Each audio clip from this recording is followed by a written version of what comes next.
my name is Marcus. I'm giving you the tools and the knowledge to live a better life. Today we're gonna talk to you about 3 adaptogens. My personal favorites, actually. First of all, we have Ashwagandha. Well, Ashwagandha is a herb that I have used for a very long time, actually, personally. I recommend it to everyone who doesn't have problems with blood pressure. The main problem with ashwagandha, before I go into depth with it, it actually increases your blood pressure, so to speak, and that's why it also has these very sexual effects, so to speak. It's a very effective remedy against erectile dysfunction, but besides that, ashwagandha also promotes testosterone levels and a sense of relaxation. And I highly recommend it to you if you have problems with, relaxing, getting yourself into a more calmer mood, so to speak. Yes. And number 2, we have also one of my personal favorites that I use quite often, Rhodiola rosea, also called rose root. For this particular video, I'm gonna specify on rose root and not on the other genus in the Rhodiola genus.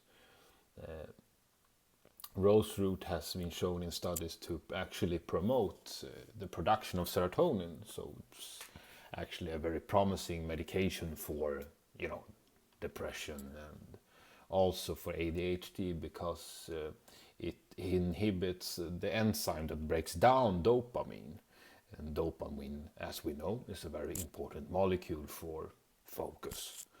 And, we also know that people with ADHD have trouble with dopamine production.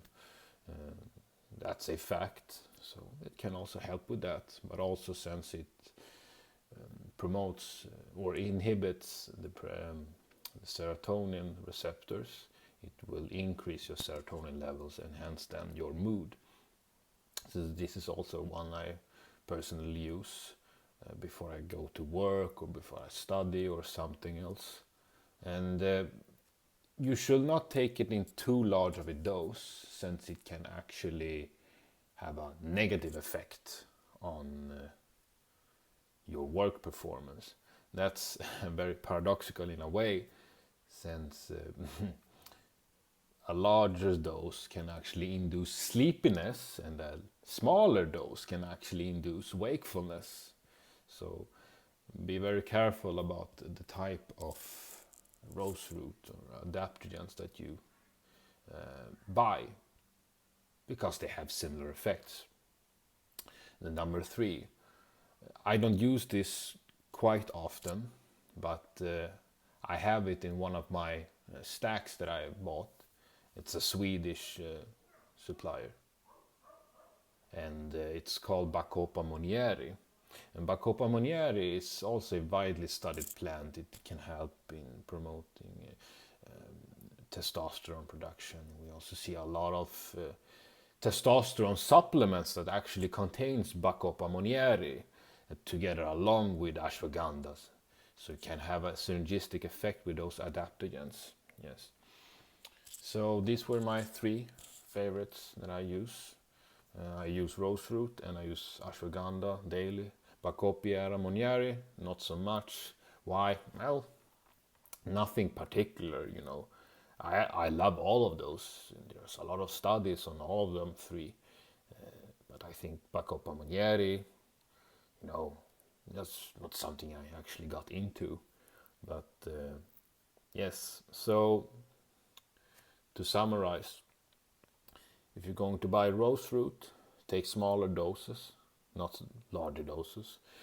If you have trouble with blood pressure, I would suggest you avoid ashwagandha and instead go with a supplement like magnesium instead to lower your blood pressure. And number 3, Bacopa Monieri helps with testosterone production and also promotes wakefulness. So these are the 3 I recommend. Well, see you next time and have a blessed day.